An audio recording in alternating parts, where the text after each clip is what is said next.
Hello students, अब तक हम देख चुके हैं राजनीति विज्ञान का अर्थ, परिभाषाएं, उसका परंपरागत दृष्टिकोण और आधुनिक दृष्टिकोण। आज हम देखने जा रहे हैं इसी फर्स्ट पेपर की फर्स्ट यूनिट का एक अगला टॉपिक व्यवहारवाद या बिहेवियरलिज्म, यह हम स्क्रीन पर देख रहे हैं। और हमने अब तक जाना कि ईसा पूर्व 6वीं सदी से लेकर 20वीं सदी के पूर्वार्ध तक लगभग परंपरागत स्वरूप में राजनीति विज्ञान दिखाई दिया, जिसको चेंज करने के लिए, जिसको आधुनिक बनाने के लिए कुछ राजनीतिक विचारक सामने आए, आधुनिक दृष्टिकोण रखने वाले, और उनमें से कुछ थे व्यवहारवादी। तो एक व्यवहारवाद हम यहाँ स्क्रीन पर देख रहे हैं कि व्यवहारवाद एक आंदोलन है, एक क्रांति है, एक आधुनिक उपागम है जो परंपरागत राजनीति विज्ञान के विरोध में उत्पन्न हुआ, जो राजनीति विज्ञान को अधिकाधिक वैज्ञानिक बनाना चाहता था और राजनीतिक संदर्भ में व्यक्ति समूहों के व्यवहार का अध्ययन करना चाहता था। वो राजनीति विज्ञान की थोड़ी सी दिशा मोड़ना चाहता था और अब वो व्यक्तियों के व्यवहार पर फोकस करना चाहता था ताकि रियल पॉलिटिक्स को जाना जा सके, राजनीति का यथार्थ अध्ययन संभव हो सके, राजनीति विज्ञान को ज़्यादा वैज्ञानिक बनाया जा सके। इन सब उद्देश्यों को लेकर के ये व्यवहारवादी सामने आए और ये करीब द्वितीय विश्व युद्ध के आसपास की बात है, जब ये पूरी तरह से विकसित आंदोलन बन चुका था।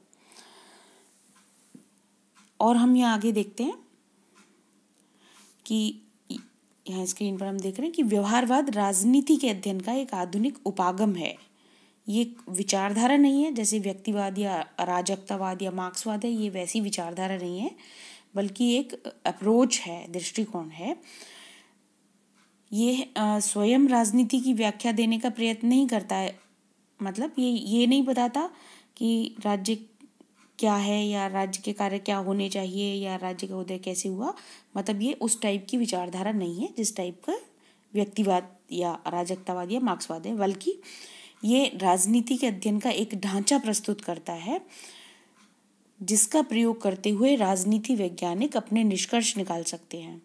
मतलब ये बताता है, एक फ्रेम देता है कि हमको इस तरह से राजनीति का अध्ययन करना चाहिए।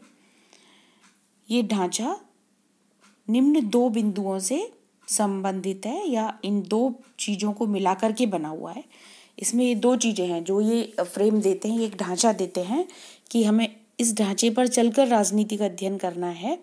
तो उसमें दो ही मेन चीज़ें हैं, एक तो अध्ययन का केंद्रीय विषय, या हम इधर स्क्रीन पर देख रहे हैं, हमने लिखे हुए हैं दो बिंदु, अध्ययन का केंद्रीय विषय और दूसरा अध्ययन की पद्धति। मतलब ये दो मेन चीज़ें बताते हैं कि अध्ययन का केंद्रीय विषय क्या होना चाहिए और दूसरा अध्ययन की पद्धति क्या रखनी चाहिए। तब जाकर के हम एक राजनीति के यथार्थ को जान पाएंगे, राजनीति को अच्छे से जान पाएंगे, राजनीति का अध्ययन कर पाएंगे। तो ये परंपरागत दृष्टिकोण के विरुद्ध थे, परंपरागत दृष्टिकोण से नाराज थे, उनकी पद्धतियों से नाराज थे, उनके उद्देश्यों से नाराज थे। तो ये बहुत सारे चेंजेस चाह रहे थे। तो हम यहाँ देख रहे हैं कि इन्होंने दो बातें बताई, अध्ययन का केंद्रीय विषय क्या होना चाहिए और अध्ययन की पद्धति क्या होनी चाहिए। तो अध्ययन का केंद्रीय विषय के लिए इन्होंने कहा कि परंपरागत दृष्टिकोण के विपरीत थे ये, और इनका मानना था कि विचारधाराओं, कानूनी संरचनाओं और औपचारिक संस्थाओं के अध्ययन के बजाय राजनीतिक भूमिका निभाने वाले पात्रों का अध्ययन किया जाए। मतलब जो राजनीति में रोल निभाते हैं, ऐसे लोगों के व्यवहार का, ऐसे व्यक्तियों के व्यवहार का अध्ययन होना चाहिए, बजाय राजनीतिक संस्थाओं के औपचारिक अध्ययन के या कानूनी अध्ययन के। हमें उन व्यक्तियों के व्यवहार पर ध्यान केंद्रित करना चाहिए जो सच में पॉलिटिक्स में कोई अपना रोल प्ले करते हैं, जैसे मंत्री होते हैं या विधायक होते हैं या गवर्नमेंट ऑफिसर्स होते हैं या वोटर्स भी होते हैं। न्यायाधीश भी होते हैं, जो भी पॉलिटिक्स में कोई रोल प्ले करते हैं, हमें उनके व्यवहार पर ध्यान केंद्रित करना होगा। तब हम राजनीति को अच्छे तरीके से जान पाएंगे, तब हम ज़्यादा राजनीति विज्ञान को बेटर बना पाएंगे।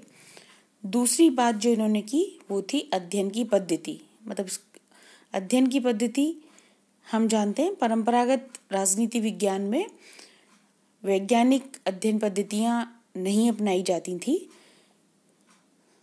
और मेनली निगमनात्मक पद्धतियों जैसे ऐतिहासिक पद्धति या तुलनात्मक पद्धति वगैरह वर्णनात्मक पद्धतियों का प्रयोग किया जाता था, जिनको वैज्ञानिक नहीं कहा जा सकता। इन लोगों ने पूरी कोशिश की कि हम अध्ययन की पद्धतियाँ वैज्ञानिक अपनाएं, यथासंभव मॉडर्न और साइंटिफिक तकनीकें अपनाएं, मतलब कंप्यूटर वगैरह को भी अपनाएं, जो भी हम लेटेस्ट चीज़ें यूज़ कर सकते हैं वो यूज़ करें और राजनीति विज्ञान को एक बेहतर विज्ञान बनाएं। तो इन्होंने दो चीज़ों पर फोकस किया कि हमको एक तो राजनीतिक भूमिका निभाने वाले व्यक्तियों के व्यवहार पर ध्यान केंद्रित करना चाहिए और उसको अध्ययन के लिए, उस व्यवहार के अध्ययन के लिए भी हमको वैज्ञानिक अध्ययन पद्धति अपनानी चाहिए, वैज्ञानिक तकनीकें, वैज्ञानिक युक्तियाँ अपनाना चाहिए। ये इनका मानना था।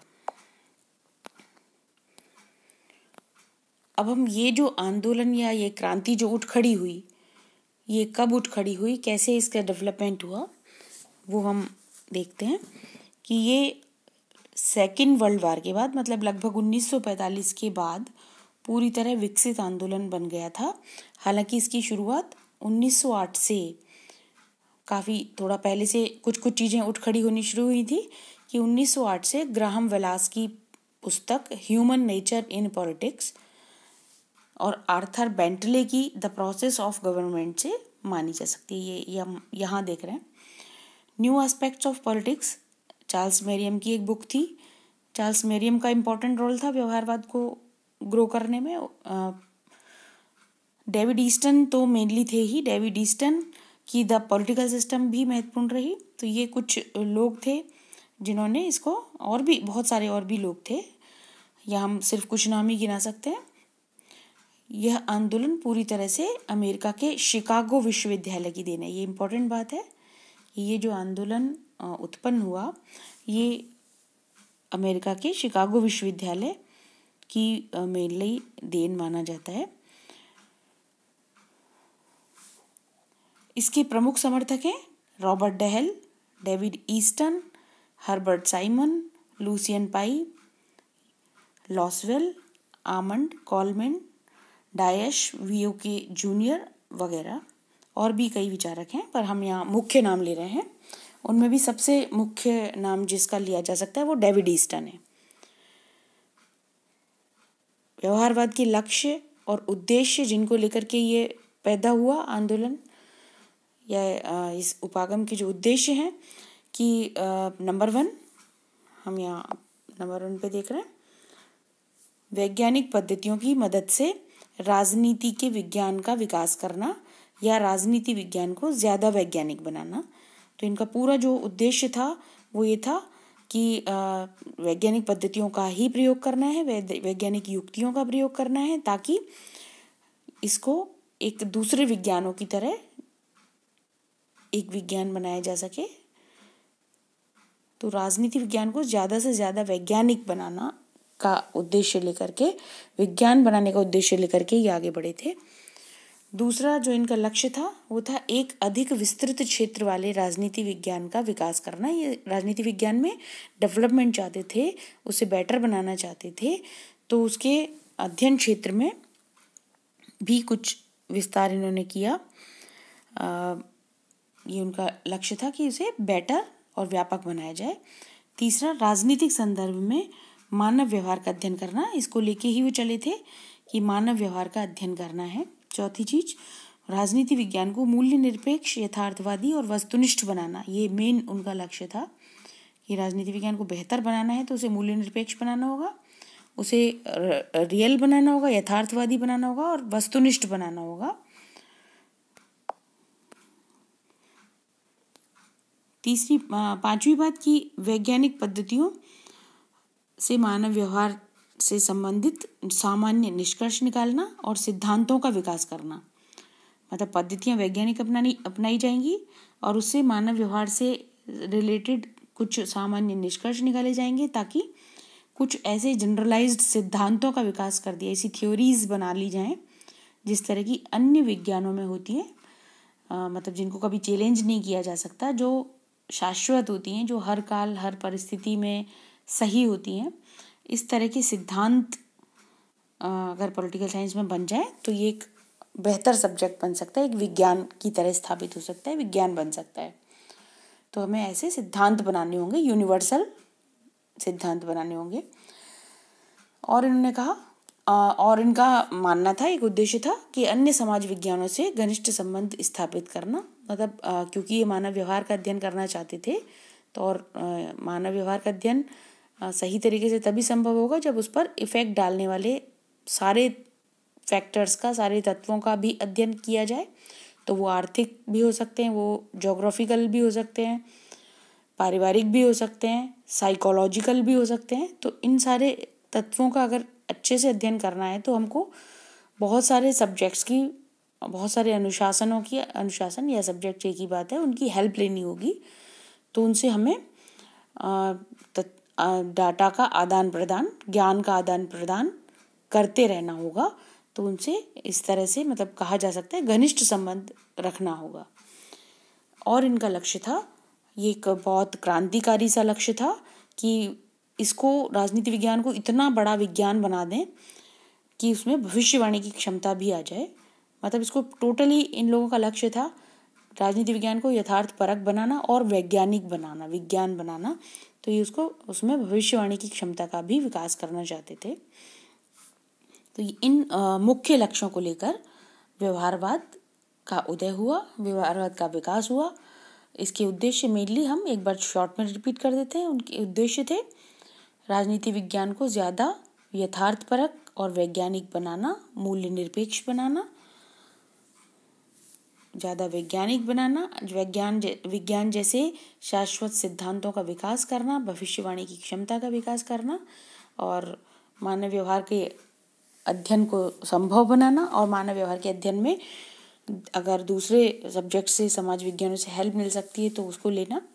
इन लक्ष्यों को लेकर के व्यवहारवाद, इसमें भी मुख्य रूप से कहेंगे हम, ये मानव व्यवहार का अध्ययन करके उससे रिजल्ट निकाल करके राजनीति विज्ञान को ज़्यादा रियल बनाना चाहते थे, राजनीति के यथार्थ अध्ययन को संभव बनाना चाहते थे और राजनीति विज्ञान को इस दिशा में बेहतर विज्ञान बनाना चाहते थे। व्यवहारवाद की मूल मान्यताएं, लक्षण या विशेषताएं हम देख लेते हैं। और डेविड ईस्टन, जिनका सबसे बड़ा कंट्रीब्यूशन व्यवहारवाद की स्थापना में उदय में माना जाता है, उन्होंने व्यवहारवाद के 8 लक्षण गिनाए हैं। तो हम उन्हीं को देख लेते हैं। तो जो ईस्टन के यदि विचार जाने जाएं व्यवहारवाद पर कि उन्होंने कौन से लक्षण गिनाए, तो भी यही हैं और मेनली इन्हीं को लेकर के हम आगे बढ़ते हैं। तो व्यवहारवाद के लक्षण भी पूछें या मान्यताएं पूछें तो वो भी यही हैं। ईस्टन ने जो 8 लक्षण गिनाए, उसको उन्होंने खुद ने व्यवहारवाद की बौद्धिक आधारशिला कहा। तो ये जो 8 हैं लक्षण जो हम आगे पढ़ेंगे, ये व्यवहारवाद की बौद्धिक आधारशिलाएं कही जाती हैं। नंबर 1, नियमन। मतलब व्यवहारवाद की मूल मान्यताएं क्या कहते हैं ये, कि नियमन होना चाहिए। मतलब नियम बनाए जा सकते हैं और बनाने चाहिए। तो ये कहते हैं कि राजनीति में नियम बनाए जा सकते हैं और मानव व्यवहार में उनका मानना था कि ऐसा नहीं कि बहुत वेरिएशन होता है, उसमें भी कुछ ऐसे सामान्य तत्व पाए जाते हैं जिनके आधार पर सिद्धांतों का निर्माण किया जा सकता है और उसके आधार पर फिर मानव व्यवहार की व्याख्या की जा सकती है और फिर भविष्यवाणी की जा सकती है। मतलब कुल मिलाकर के उनका कहना था कि नियम बनाए जा सकते हैं मानव व्यवहार को लेकर भी। तो नियमन होना चाहिए, नियम बनाए जाने चाहिए और बनाए जा सकते हैं। दूसरी बात, सत्यापन, कि जब ये नियम बना लिए जाते हैं तो ये विश्वसनीय भी होने चाहिए। तो इसके लिए, विश्वसनीयता के लिए इन नियमों का फिर से चेकिंग होनी चाहिए, नियमों का सत्यापन होना चाहिए। तीसरी बात, ये हम स्क्रीन पर देख रहे हैं, तकनीकों का प्रयोग, कि घटनाओं के अध्ययन, तथ्यों के संकलन और विश्लेषण के लिए नई नई वैज्ञानिक तकनीकों का प्रयोग किया जाना चाहिए। और जो इनका लक्ष्य था वस्तुनिष्ठता मतलब लानी है, तो वो भी तभी लाई जा सकती है जब तकनीकों का प्रयोग किया जाए। घटनाओं के अध्ययन के लिए, तथ्यों के संकलन के लिए और विश्लेषण के लिए नई नई वैज्ञानिक तकनीकें होनी चाहिए। चौथी बात, डेविड ईस्टन कहते हैं क्वांटिफिकेशन या परिमाणीकरण, कि एकत्रित तथ्यों से सांख्यिकीय पद्धतियों के आधार पर निष्कर्ष निकाले जाएं। मतलब उनका फिर ये एक तरह से ये एक चेन भी है, जो हम ये 8 लक्षण पढ़ रहे हैं ये रिलेटेड हैं और इनको क्रम से ही देखा जाना चाहिए, अदल बदल नहीं। सबसे पहले ये कहते हैं नियम बनाने चाहिए, और नियम बनाए जा सकते हैं क्योंकि तो बनाने चाहिए। शाश्वत नियम जैसे विज्ञान में होते हैं, जैसे 2 और 2 4 होते हैं, इस तरह के नियम। दूसरी उसी से रिलेटेड कि उन नियमों का सत्यापन होना चाहिए। फिर इन नियमों को बनाने के लिए तकनीकों का प्रयोग होना चाहिए, तीसरी बात। और चौथी बात, तकनीकों का प्रयोग करके जो तथ्य इकट्ठे किए जाएं उनका सांख्यिकीय पद्धतियों से, गणितीय पद्धतियों से उसका विश्लेषण होना चाहिए, उसकी चेकिंग होनी चाहिए और उसके आधार पर निष्कर्ष निकालना चाहिए।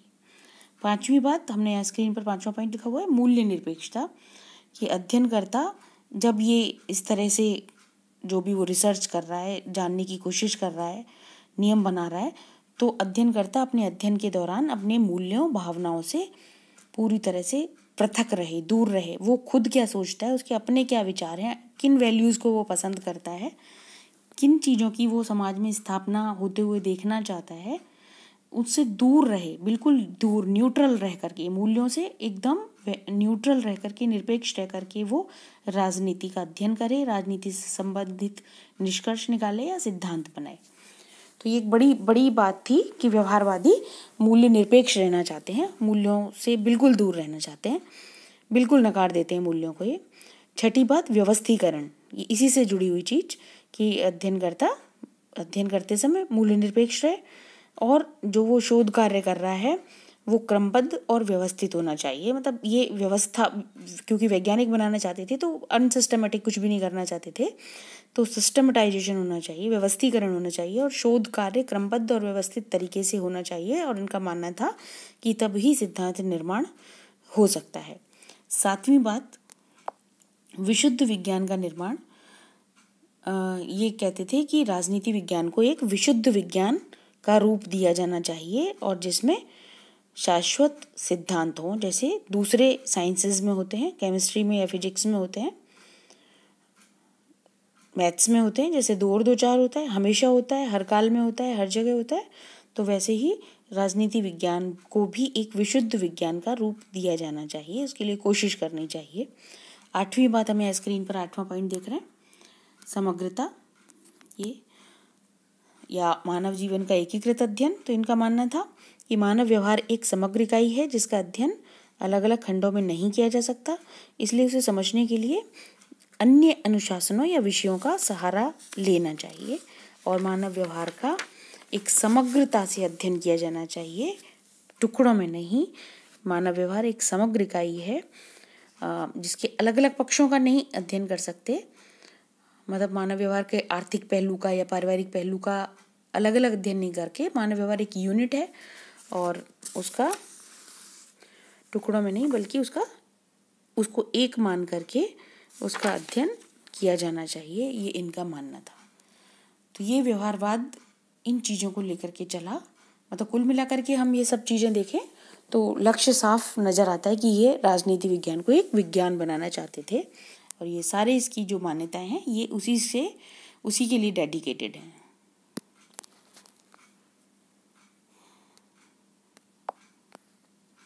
यहाँ हम नेक्स्ट देख रहे हैं स्क्रीन पर, ये जो आंदोलन चला व्यवहारवाद, ये फेल हो गया अल्टीमेटली, ये कुछ ही टाइम चल पाया और खुद डेविड ईस्टन ने, जो इसके प्रणेता थे, थोड़े ही टाइम बाद लगभग 1960 के आसपास इन्होंने इसके अंत की घोषणा की और एक नए करीब 1970 के आसपास इन्होंने उत्तर व्यवहारवाद का एक नए, इसके विरुद्ध जो इससे थोड़ा सा इससे भिन्न था और इसकी काफ़ी सिद्धांतों के अगेंस्ट भी था। दूसरे आंदोलन उत्तर व्यवहारवाद की शुरुआत की थी। मतलब कुल मिलाकर के थोड़े ही टाइम तक 1970 तक करीब व्यवहारवाद चला और उसके बाद बिल्कुल पूरी तरह से खत्म हो गया और इसकी समाप्ति की घोषणा तक कर दी गई।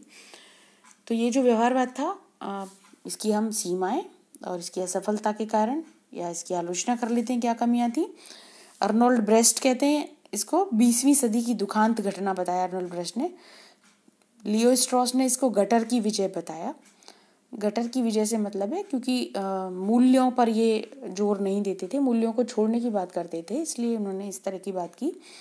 डेविड ईस्टन ने खुद इसकी आलोचना करते हुए एक दूसरे आंदोलन उत्तर व्यवहारवाद को जन्म दिया, हम देख चुके हैं। तो क्या क्या आलोचना की जाती है कि एक तो सबसे बड़ी कमी इसकी ये रही, नंबर 1, कि ये वास्तविक सिद्धांत निर्माण में असफल रहे। सच में जो बहुत बढ़ के दावे कर रहे थे कि विज्ञान की तरह हमें सिद्धांत बनाने या नियम बनाने, पर सच में जब ये जितने भी वर्ष तक एक्टिव रहे कोई इस तरह के सिद्धांत डेवलप नहीं कर पाए। मूल्य निरपेक्ष अध्ययन उचित नहीं, ये दूसरी आलोचना, मुख्य आलोचना, क्योंकि मूल्यों के बिना समाज में, मतलब नीतियों, नैतिकता के बिना या मूल्यों के बिना कुछ भी उचित नहीं है। मूल्यों के बिना अध्ययन भी उचित नहीं है। मूल्य तो होने ही चाहिए, तभी समाज बेटर बन सकता है। वस्तुनिष्ठ अध्ययन संभव नहीं, ये सिर्फ कहने की बात होती है। जब व्यक्ति किसी भी चीज़ का अध्ययन करता है या नियम बनाता है या उसके बारे में कोई स्टेटमेंट देता है तो वो बिल्कुल वस्तुनिष्ठ होकर के नहीं दे सकता। व्यक्तिनिष्ठता, उसकी अपनी सोच, अपने विचार उसमें आ ही जाते हैं। तो ये जो क्लेम करते हैं कि वस्तुनिष्ठ अध्ययन होना चाहिए, तो वो संभव ही नहीं है। परिवर्तनशील और जटिल मानव व्यवहार का अध्ययन संभव नहीं है। ये कहते हैं कि मानव व्यवहार का अध्ययन होना चाहिए, पर ये हम डेली रूटीन में देखते हैं कि मानव व्यवहार, हम सब जानते हैं कि बहुत ज़्यादा परिवर्तनशील होता है। एक ही व्यक्ति एक जैसी परिस्थिति में भी एक जैसा रिएक्ट नहीं करता है, तो इसके बारे में कोई सर्टेन नियम नहीं बनाए जा सकते। तो इनका जो लक्ष्य था वो गलत था। अगली आलोचना कि इससे नीति निर्माण संभव नहीं है, कि यदि मूल्य निरपेक्ष रहता है कोई व्यक्ति तो ना किसी चीज़ को अच्छा मान सकता है ना बुरा कह सकता है, तो फिर नीति निर्माण तो संभव ही नहीं हो सकता। राजनीति विज्ञान व प्राकृतिक विज्ञान में मूलभूत अंतर होता है, एक आलोचना की जाती है। और कितनी भी कोशिश क्यों न कर ली जाए, पर राजनीति विज्ञान और प्राकृतिक विज्ञान एक जैसे नहीं बनाए जा सकते, समकक्ष नहीं हो सकते। फिर भी व्यवहारवाद की कितनी भी आलोचना की जाए, पर कुछ देन इतने थोड़े से टाइम में ही इन्होंने राजनीति विज्ञान को दी। इनकी अपनी एक इम्पोर्टेंस है, इनकी कंट्रीब्यूशन है और कुछ उपलब्धियां तो जरूर रहीं जो रिमार्केबल हैं, जिनका फ़ायदा अभी तक भी राजनीति विज्ञान को मिलता है। जैसे पहली बात कि राजनीति विज्ञान के लक्ष्य, क्षेत्र और पद्धति में गुणात्मक परिवर्तन हुआ। इनके माध्यम से राजनीति का अधिक यथार्थवादी अध्ययन इन्होंने संभव बनाया, कोशिश तो की। नई प्रविधियों जैसे प्रश्नावली, गणितीय ग्राफ, मॉडल, सारणी, कंप्यूटर के प्रयोग का विकास किया। पहले ये सब चीज़ें यूज़ नहीं की जाती थी राजनीति के अध्ययन में। ये व्यवहारवादियों की ही देन थी कि इन्होंने इन सब चीज़ों को यूज़ करने के लिए प्रोत्साहित किया और इसके यूज़ को संभव बनाया, किया भी, और उसका एक व्यवहार प्रैक्टिस डाल दी। अगली बात, मतदान व्यवहार, चुनाव विश्लेषण में इनका विशेष योगदान रहा। और ये शायद इन्हीं की एक बहुत बड़ी देन है कि अभी जो चुनाव विश्लेषण या उससे रिलेटेड भविष्यवाणी पहले ही कर दी जाती है मतदान व्यवहार के बारे में और चुनावों के रिजल्ट्स के बारे में भी। इसमें ज़रूर व्यवहारवादियों का बड़ा योगदान रहा। उन्होंने सर्वे वगैरह के पैटर्न चलाए, तो ये सब चीज़ें व्यवहारवादियों की कंट्रीब्यूशन में गिनी जाती हैं। एक व्यक्ति को महत्ता दी इन्होंने, क्योंकि मानव व्यवहार को यूनिट माना अध्ययन की, इससे व्यक्ति इम्पोर्टेंट हो जाता है। दूसरे समाज विज्ञानों से संबंध स्थापित कर अध्ययन का सुविधाजनक तरीका ढूंढा। ये ज़रूर हेल्पफुल होता है अगर हम राजनीति को अच्छे से समझना चाहते हैं तो हम उसके ऐतिहासिक परिप्रेक्ष्य को भी देखें। अगर हमें किसी संस्था को अच्छे से जानना है तो हम उसकी हिस्ट्री भी देखें, उसका आर्थिक पहलू भी देखें, उसका जो भी और दूसरी रिलेटेड चीज़ें हैं उसको अगर अच्छे से जानें तो ये एक निश्चित रूप से अच्छी बात होती है। इससे ज़्यादा यथार्थवादी अध्ययन संभव हो पाता है, ज़्यादा बेटर अध्ययन संभव हो पाता है। तो ये कुछ उपलब्धियां व्यवहारवाद की रहीं, विशेष रूप से मतदान व्यवहार और चुनावों के विश्लेषण में इनका विशेष योगदान माना जा सकता है। इन्होंने मॉडल, सारणी, कंप्यूटर, लेटेस्ट चीज़ें, गणितीय पद्धतियाँ, सांख्यिकी की यूज़ का जो प्रचलन इन चीज़ों को प्रचलित किया, वो डेफिनेटली व्यवहारवाद का एक बड़ा कंट्रीब्यूशन रहा। Thank you very much.